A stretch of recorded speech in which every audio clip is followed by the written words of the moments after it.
See how the sawdust and motor oil does for a fire starter. We'll bag with that. Should make a few fires.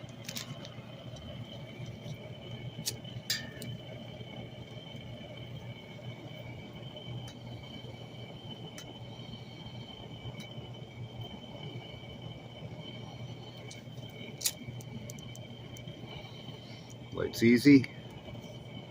It's building up.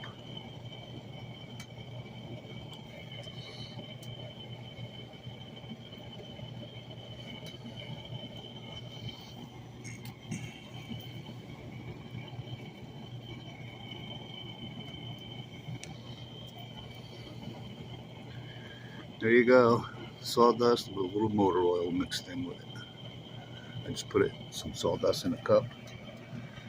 Put about a shot glass of motor oil in it. Mix it up. You don't want it runny. You want to be able to work with it without getting a mess.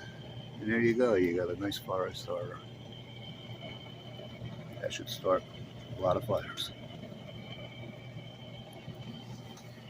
Over now.